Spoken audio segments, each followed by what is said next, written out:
Cumprimento a todos nesta hora com a paz do Senhor Jesus.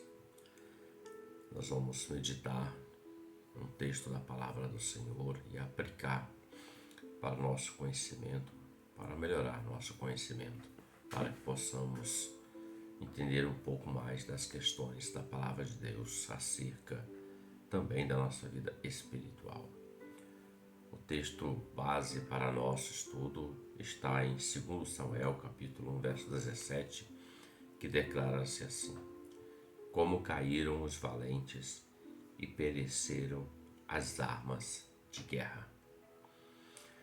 O texto de 2 Samuel, que lemos, 1,17, ele fala de um momento onde Davi, que ainda não estava reinando como rei em Israel, ele fala de um momento onde houve a morte de Saul, Jonatas, Abinadab e Malquissua durante uma batalha contra os filisteus no monte Gilboa. Foi um momento quando a notícia chegou até Davi e Davi ele exclama, ele faz essa exclamação: como caíram os valentes e pereceram as armas de guerra. Nós vamos tomar como título ou para nosso estudo o tema Davi está exclamando, mas nós vamos reverter isso, vamos mudar isso para uma pergunta. Nós podemos dizer como tópico, como texto, como título: por que caem os valentes? É uma pergunta. E com base nesse texto nós vamos observar algumas coisas para nossa aplicação e nosso entendimento. Davi, ele, quando exclama acerca da morte de Saul e seus filhos, ele está falando de um valente, um guerreiro, alguém que era combatente, alguém que não temia o adversário, alguém que ia para a guerra, um valente. Davi também, ele tinha 37 homens ou 37 valentes, homens de guerra conhecidos, que não perdiam a batalha contra o inimigo, homens que Deus capacitou eles com habilidade, com destreza para o combate, para a guerra. É chamado os valentes de Davi, os 37 valentes de Davi. Está em 2 Samuel 23, isso. O próprio Senhor Jesus, em Lucas, capítulo 11, do 21 ao 22, ele fala acerca também de um outro tipo de valente. Ele está escrito assim: quando o valente guarda armado a sua casa, em segurança está tudo quanto tem. Mas sobrevindo outro mais valente do que ele, e vencendo-o, tira-lhe toda a sua armadura em que confiava e reparte os seus despojos. Então, o texto que lemos, ele fala de uma classe de pessoas, fala de valentes, homens que estão à disposição, que não temem o inimigo. Então, o que Davi está exclamando, para nós vamos usar como uma pergunta para aplicação para nossas vidas, é: como caíram os valentes e pereceram as armas de guerra? Para nós fica: como caíram os valentes? O que levou a queda desses valentes diante da batalha? Valente, na Bíblia, no contexto, ele tem as suas armas de guerra para o combate. Todo guerreiro tem a sua arma de guerra. O próprio Golias, quando foi afrontar o exército de Deus, quando Saul ainda era um rei vivo antes dessa morte dele, ele vai para aquele embate. Era um valente dos filisteus, um guerreiro. Ele tinha espada, ele tinha lança, ele tinha escudo, ele tinha a couraça. E Davi se dispunha àquela batalha. Davi, nesse momento, ele era apenas um adolescente para jovem, e ele se dispõe porque nenhum daqueles do exército de Saul queria enfrentar o Golias, porque Golias era um guerreiro campeão, um homem com cerca de 3 metros de altura. Então ninguém quer encarar aquele gigante, porque sabia que se fosse contra ele, iria morrer. E Davi, em 1 Samuel 17:40, ele se dispõe a isso, apesar de ser um adolescente. Está escrito assim: e tomou o seu cajado, Davi no caso, na mão, e escolheu para si 5 seixos do ribeiro, 5 pedras, e colocou no alforje de pastor que trazia uma sacola, uma bolsa, a saber, no surrão, e lançou mão da sua funda e foi-se chegando aos filisteus, ou seja, ao filisteu Golias no caso.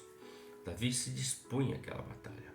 Nós conhecemos a história em que Davi vai em nome do Senhor dos Exércitos e ali o Senhor dá aquela vitória na mão de Davi, mesmo ele sendo ainda um adolescente para jovem naquele momento.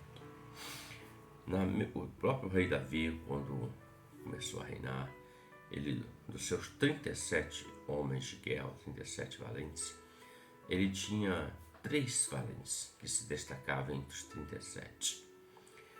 Esses homens eram homens que, quando eles entravam para a batalha, eles combatiam e alcançavam a vitória. Eles não tinham medo de nada. E eles serviam ao próprio Senhor deles, que era Davi. Então, homens de guerra, homens valentes com suas armas. Cada um deles tinha suas armas. Um era espada, o outro era lança, e outro até usava até de um próprio cajado para combater.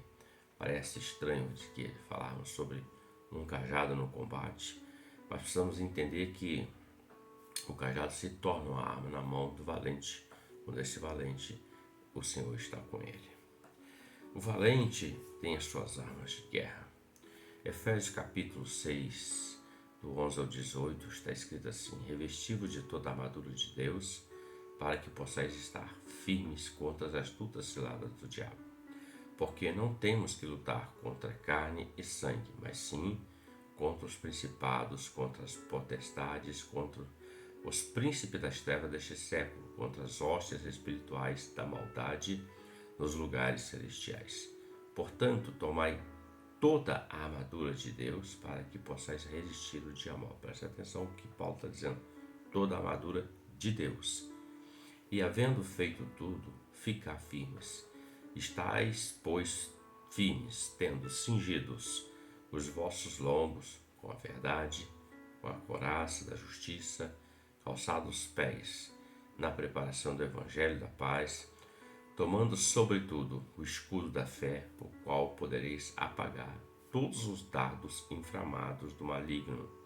Tomai também o capacete da salvação e a espada do Espírito, que é a palavra de Deus, orando em todo o tempo, com toda oração e súplica no Espírito, vigiando nisto com toda perseverança e súplica por todos os santos. Então, Paulo traz uma revelação. Ele fala de uma arma de guerra, ou melhor, um conjunto de combate para o valente. Ele fala da armadura de Deus, toda a armadura com as suas armas para o combate. Sem a armadura de Deus não há como combater as lutas que passamos contra a ação do adversário. Veja que ele diz que a nossa luta não é contra carne nem sangue, não é contra o meu semelhante, o meu próximo, mas é contra a ação do adversário. A luta do cristão, do servo de Deus, é exatamente isso. Há uma ação do príncipe desta era, que é o adversário, dominando o mundo, e mente e corações de pessoas. E ele se levanta de muitas formas para lutar contra todo aquele que se põe na posição do Senhor como sendo luz do mundo e sal da terra. Portanto, Paulo está dizendo, existe um combate, e todo aquele que é chamado por Deus é um valente de Deus sobre a face da terra para combater o bom combate. E Deus é quem capacita esse valente. Ele fala da armadura de Deus. A armadura, ela é emprestada, é de Deus, para todo aquele que ama e serve o Senhor para o combate e com as suas armas necessárias. Veja que ele fala de sandálias, ele fala de espada, ele fala de escudo, ele fala de couraça, ele fala do capacete e ele fala da oração também, que é uma arma de guerra. Então, quando nós estamos combatendo, nós precisamos revestir ou vestir a armadura de Deus. Veja que ele diz: tomai toda a armadura de Deus para que possais resistir o dia mau, aquele dia difícil, dia de batalha. Cada componente dessa armadura, a espada tem a sua função, que é para combater o bom combate contra o adversário. Tem a couraça, que protege, o peitoral, o coração do homem contra os ataques do adversário. Tem também nessa armadura as sandálias que lemos, que protege o caminhar do cristão, o pisar do cristão, aonde ele vai, ele está protegido contra as intempéries, contra as pedras dessa vida, com as situações que possam se levantar. E essas sandálias é a sandália do Evangelho, ou seja, ele vai na palavra do Senhor. Tem o escudo que ele fala também, que é o escudo da fé, com o qual poderemos apagar todos os dados inflamados do maligno. Então ele fala de um escudo que vai combater contra aqueles dados, contra a sua fé, contra a minha fé, contra a nossa crença em Deus Todo-Poderoso. Também ele fala do capacete, que protege a minha, a sua mente, a cabeça, fala da mente. Aqueles ensinamentos errôneos, ventos de doutrinas que vêm muitas das vezes sobre nós para tentar nos tirar da verdade que é Cristo Jesus, nosso Senhor e sua palavra. E a espada do Espírito, que ela serve tanto para atacar como para defesa. Ele fala: tomai também o capacete e a espada do Espírito, que é a palavra de Deus. Então todo valente de Deus, ele precisa ser destro na palavra. Ele precisa meditar, ler, aplicar esta palavra. Ele precisa usar esta palavra para combater o bom combate. É uma arma de guerra, é uma arma espiritual. Pois bem, a pergunta que fica como tópico para o nosso tema é: por que caem os valentes? E por que perecem as armas de guerra? Por que um valente ele cai diante de uma peleja e por que as suas armas elas já não têm mais o mesmo efeito, sendo que essas armas foram dadas por Deus, toda a armadura de Deus. Então nós vamos colocar aqui 4 pontos principais que provocam a queda do valente, o cair do valente, a morte do valente. Estou falando de morte espiritual, não física. Estou falando da queda dele, que antes ele era um valente de Deus e hoje ele já não é mais, ele é um derrotado. Ele pode estar vivo sobre a face da terra, mas ele está afastado daquele que é o Deus, o qual o chamou e o capacitou. E ele usou das armas, da armadura de Deus, ele combateu, ele alcançou vitórias, mas no momento ele está em queda. 4 pontos. Primeira coisa, por que caem os valentes de Deus? Abordando aqui 4 tópicos para nosso entendimento. Primeiro, não numa ordem de grandeza, mas primeiro, porque não obedeceram a palavra do Senhor. Na armadura fala que é a palavra de Deus, que é a espada do Espírito, ou vice-versa. O texto fala que quando nós obedecemos, nós vamos alcançar. Mas quando há uma desobediência, o homem se afasta de Deus, da sua palavra. E isso é um ponto que pode levá-lo à queda, que pode perecer a sua arma de guerra, que pode fazer com que ele perca a batalha e o combate. Em 2 Crônicas 26, do 1 ao 23, vai falar de um rei chamado Uzias. Esse rei começou a reinar com 16 anos. Ele reinou durante 55 anos em Jerusalém, diz a palavra. E o verso 16 desse texto diz assim: havendo já fortificado, exaltou seu coração, até se corromper, e transgrediu contra o Senhor seu Deus, porque entrou no templo do Senhor para queimar incenso no altar de incenso. Então Uzias se indignou e tinha um incensário na sua mão para queimar incenso. Indignando-se ele, pois, contra os sacerdotes. A lepra lhe saiu à testa perante os sacerdotes, na casa do Senhor, junto ao altar de incenso. Assim ficou leproso o rei Uzias até o dia da sua morte, e morou, por ser leproso, numa casa separada, porque foi excluído da casa do Senhor. Um rei que com 16 anos começa a reinar, reinou durante 55. Tudo quanto Uzias realizou, foi Deus que realizou na vida dele. Deu vitória a ele, deu a ele inteligência, sabedoria, arma, força, para criar armamento que nem existiu naquele tempo. Então ele saiu conquistando, combatendo, guerreando, e Deus era com ele porque estava debaixo da obediência da palavra do Senhor. Mas aqui nós vamos observar que esse rei que andou em obediência, e foi um rei que reinou durante 55 anos, e foi mais que vencedor, podemos dizer assim. Nesse momento, depois de ter já fortificado o seu reino, e conquistado tudo que conquistou, venceu todos os inimigos, ele exaltou o seu coração. Isso é um perigo. Deus nos dá a vitória, mas a glória sempre será do Senhor. E nós não podemos permitir que o nosso coração se exalte diante das conquistas que Deus nos dá. Veja que ele quis exercer algo que não lhe cabia. Aqui está a desobediência.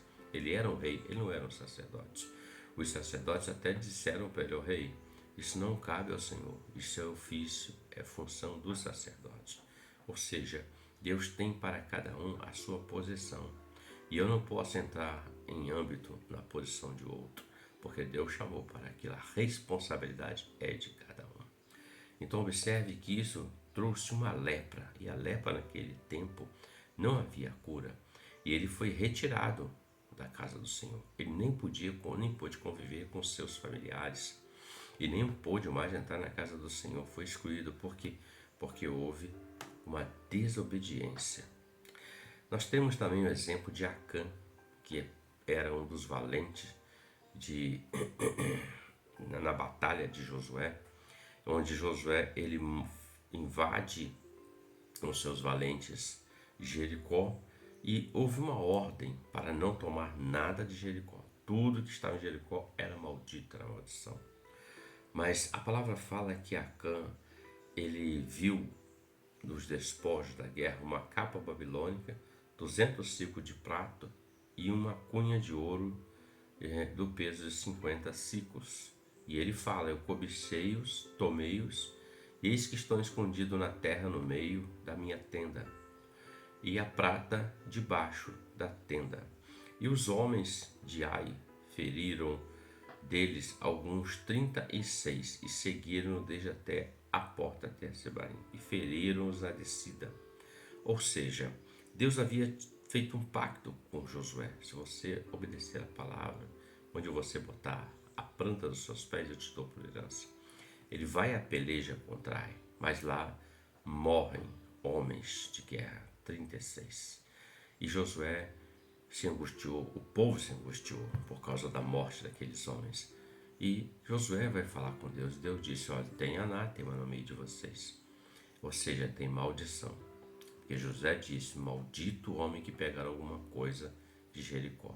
E Acã tomou isso, porque em desobediência isso provocou a morte de 36 valentes. A desobediência, ela pode matar pessoas e pode matar a própria pessoa que cometeu o delito, porque andou em desobediência com o Senhor. E Josué, ele recebe de Deus essa revelação. Então Acã e toda a sua família pereceram diante daquela desobediência. O preço foi o preço da morte. Quando nós não obedecemos ao Senhor, não andamos segundo a sua palavra, nós podemos até caminhar sobre a face da terra, comer, beber, vestir, viver essa vida, mas nós vamos, quando partirmos dessa vida, teremos a morte eterna e não a vida eterna com o Senhor. Então todo valente, ele tem que andar em obediência à palavra do Senhor. O próprio Satanás tentou o Senhor Jesus. Jesus falou para ele assim: olha, Satanás, nem só de pão viverá o homem, mas de toda a palavra que sai da boca de Deus. Em João 17:17, na oração dele, ele fala: santifica-os na verdade, a tua palavra é a verdade. A palavra de Deus é viva e eficaz. Então, primeiro tópico: por que caem os valentes? Porque desobedeceram a palavra de Deus e andam em desobediência à palavra de Deus. Segundo tópico, fala de deixar o coração soberbo, ensoberbecer, crescer. A soberba, ela foi o pecado de Lúcifer e foi o que trouxe a queda de Lúcifer. Provérbios 16:18 declara assim: a soberba precede a ruína e a altivez do espírito precede a queda. Então, quando o guerreiro valente de Deus ele anda em desobediência com a palavra e ele permite também que o orgulho, a altivez tome conta da vida dele, ele vai ter a queda. A soberba precede a ruína e a altivez a queda. Então, primeiro ponto, a desobediência à palavra. Segundo, o orgulho e a altivez. Deus está me usando, eu sou mais, eu sou aquilo, eu sou assado, e isso vai fazer com que ele perca a graça de Deus, que ele caia da graça de Deus. Terceiro ponto para nossa aplicação. Por que caem os valentes? A falsa adoração. Quando um valente ele se envolve no âmbito da falsa adoração, da mentira, ele está sujeito àquela queda, à destruição da vida dele. O próprio Senhor, no João 4:23, o Senhor Jesus declara: mas a hora vem, e é agora, em que os verdadeiros adoradores adorarão o Pai em espírito e em verdade, porque o Pai procura a tais que assim o adorem. Então Deus procura verdadeiros adoradores. Em Isaías 42:8 está escrito: eu sou o Senhor, este é o meu nome, e a minha glória, pois a outrem não darei, nem meu louvor às imagens de escultura. A falsa adoração é um engano. Quando a adoração é voltada para o homem, está errado. Mas quando a adoração é voltada para o Senhor, é o correto. O valente de Deus, ele entende que todo louvor, toda honra e toda glória é dada ao Senhor. Ele jamais pode puxar para ele o reconhecimento, que é tipo também de uma falsa adoração, de uma mentira. O adversário sabe disso, então ele cria ídolos, ele cria deuses minúsculos, entre aspas, para que o homem siga. Muitas pessoas estão seguindo pessoas no sentido de ser como aquela pessoa. O que ela faz, quer fazer igual. O que ela veste, quer vestir igual. O que ela come, quer comer igual. Isso é falsa adoração. Isso é uma adoração mentirosa e enganosa. O período mais triste de idolatria e de mentira com o povo de Deus, o povo hebreu, está no livro de Juízes, onde nós vamos ver uma queda dos valentes. Ora, eles começam a servir a Deus. Depois eles começam a se voltar a Baal, Astarote, Baalins, vários outros deuses, imagens, esculturas, adorando esses deuses, e Deus se afasta deles e eles começam a entrar no declínio. O inimigo vem e começa a roubar tudo que eles têm, começa a destruir a vida deles. Então, terceiro ponto, a falsa adoração. Jó, quando passou pela sua luta, que é o Jó era um valente de Deus também, ele combateu o bom combate. Ele declara no capítulo 1, verso 20, diz assim: Jó se levantou, rasgou seu manto, rapou a cabeça, se lançou em terra e adorou, após a perda de todos os seus bens materiais. Após a morte dos seus 10 filhos, Jó, ele se adora, ele adora o Senhor, ele se prostra para adorar o Senhor. Então, ele foi um verdadeiro adorador. E na trajetória dessa adversidade, dessa luta, desse combate dele, mesmo ele estando com a perda de tudo, os amigos apontando para ele, a mulher mandando ele dizer para desistir do Deus dele e a uma enfermidade que acometeu ele, Jó se colocava numa posição de adorador, de alguém que adora o Senhor acima de todas as coisas, de alguém que ama o Senhor independente de qualquer questão ou situação. Jó é um exemplo para nós de um valente que aplicava a arma da adoração, porque quando nós adoramos, é a presença do Senhor que se faz presente, ou seja, o Senhor habita em meio à adoração, a verdadeira adoração, verdadeiros louvores. A oração é diferente, a oração nos leva à proximidade de Deus, mas o louvor atrai a presença do Senhor para nossas vidas. Então, quando há uma falsa adoração, nós estamos sujeitos à queda. O próprio Senhor Jesus, em Mateus 26:30, quando após ele declarar que iria ser preso, condenado, queriam martirizá-lo, queriam flagelá-lo, na verdade, a palavra fala que Jesus, tendo cantado um hino, saiu dali e foi para o Getsemane. Dali para lá foi só dor e sofrimento. Então, ele adorou o Pai. Ele serviu ao Pai até o fim, até a morte de cruz. Um verdadeiro adorador. Quarto ponto, quarta situação que faz com que o valente caia. Ele fala do abandono da fé, a apostasia. O tempo em que estamos vivendo é um tempo onde muitas pessoas têm abandonado a fé cristã, a verdadeira fé. Não estou falando daquela fé ou fezinha, fé temporal ou a fé histórica que o mundo tem. Estou falando da fé genuína e verdadeira. Hebreus 10:38 tem uma advertência, um conselho. Diz assim: mas o justo viverá da fé. Quem é o justo? O valente de Deus. Aquele que foi justificado pelo sangue do Senhor Jesus. E se ele recuar, a minha alma não tem prazer nele. Ele está falando, o justo viverá da fé. Hebreus também fala que a fé é o que agrada o coração do Senhor, porque é impossível agradar a Deus se você não acreditar que Deus existe, que é poderoso para fazer infinitamente mais. Há um convite do mundo para muitas coisas, para se crer em muitas coisas que são contrárias à palavra, e muitos estão seguindo isso. Infelizmente, muitos têm abandonado a fé genuína. Em 2 Timóteo, capítulo 4, verso 10, o apóstolo Paulo faz uma reclamação. Ele fala assim: Demas me abandonou, amando o presente século, e foi para Tessalônica. Ou seja, um abandono desse homem que andou como um valente de Deus junto com Paulo. Ele amou o presente século, o mundo, e abandonou a fé.